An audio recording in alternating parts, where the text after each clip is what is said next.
Armstrong, and this is the Chaco in Paraguay in probably a bit more than a minute. There's absolutely no information on this place. I'm 140 kilometers in. I think the first bit, the road's not too bad. Hold on, apart from you get a bit of this.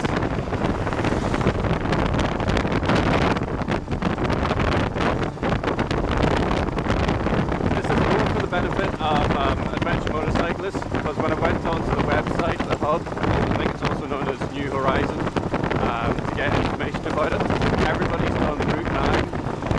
Hold on. The Chaco route, northwest through Paraguay into Bolivia, but no, which is all paved now, and apart from a few potholes, is no big deal. So nobody, I started in a town called Philadelphia, which is a German settlement. Hold on.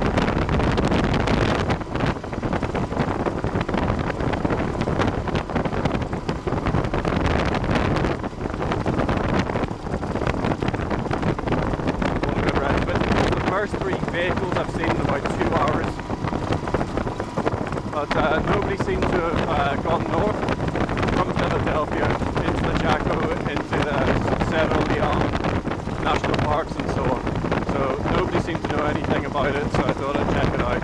But yeah, I'm on a Jincheng 250, a cheap Chinese bike with road tyres. And when I started out, I'm about 18 kilometers in, the front tyre was pulled from the rim. So it took me about 2 hours to get the bike 18 kilometers back to get a new front tyre on. So I highly recommend it. It's fine on a road bike, but you really need big ass off-road tyres for it. The road is rock solid for this part anyway, so if you're on a big trailie, you'll be absolutely fine. I think there might be there seems to be some farms and so on. They seem to have mega farms, hence the cars that you see about, but not a lot else. I'm kind of hoping. There's an entrance.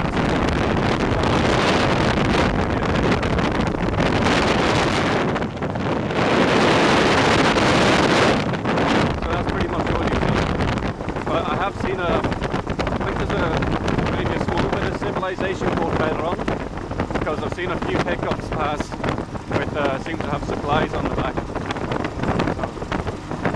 So I think once I get to there I go west to the Bolivian border, but there's no crossing there, and then south again, so I think you're talking about 600 kilometers. So I've stacked up about, let's see,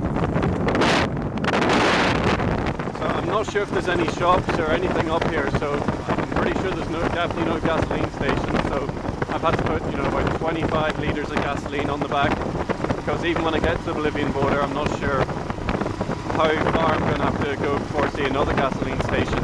So I might do another video later, be able to update you more. But yeah, if you're on a big trailie, I think the first few hundred kilometres anyway, you'll just fly by. I'm averaging about 35-40 kilometres an hour at the minute.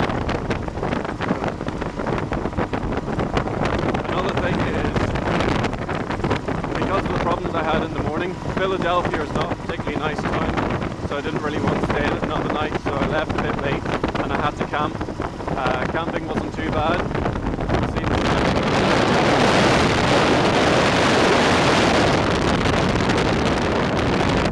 I managed to find a little opening at the side and a bit of a clearing amongst cactuses and so on. However, this is end of April, and there's only about 12 hours of daylight. It gets light at about 6 AM in the morning and gets dark at 6 in the evening. And so whenever you come dusk, I stopped at about 5, set up my tent, got annoyed the hell out of by flies, and then come dusk, just the mosquitoes just come out, they're like vampires. So it's just get into the tent, so I spent a lot of time in the tent in the evening, just because I didn't want to go out when it was dark, so I didn't get eaten or mosquitoes into the tent.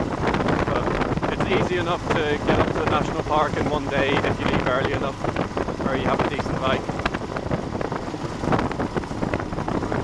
So I'll let you know how I get on in another video later, see what the road surface changes, but if you're worried about the road,